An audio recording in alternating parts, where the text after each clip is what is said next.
Hey, I had a lot of fun talking about color temperature the other day. I got some great comments. First, we have Matthew. Matthew says, I prefer 3,800 to 4,200 Kelvin more often than not. It's interesting to see how everyone has a different preference.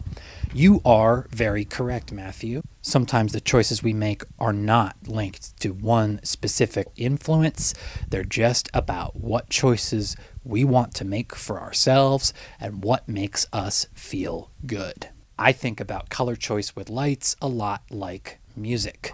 Just because it's the best punk band in the world doesn't mean I have to like it if I don't really like punk music that much.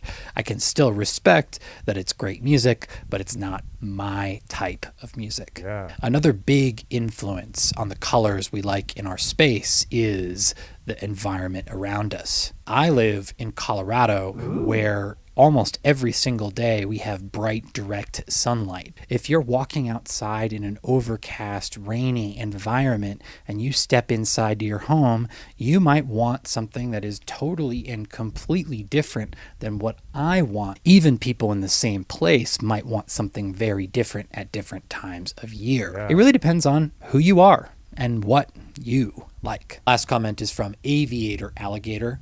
Okay, I've made a color temperature choice. How do I get different lights by different manufacturers to actually look the same temperature? Let's take a look at that graph of the visible spectrum that I showed you last time. Would you take a look at these perpendicular lines? Do you see how there's a perpendicular line every time there is a measurement of a Kelvin temperature? That's because Kelvin temperatures actually encompass a large range of colors. Let's take 4,000 Kelvin here as an example. You see how this line is all the way up in sort of the green-yellow area, then it passes down through the locus of white and then down into almost the pink, magenta, purple area. Everything that is between green and pink here is technically 4,000 Kelvin. Most smart LEDs have a screen that is like this. So if I were you and I was trying to match up my light bulbs that are different colors of white, I would take all the light bulbs you have from one of your manufacturers and change their color. One of your light bulbs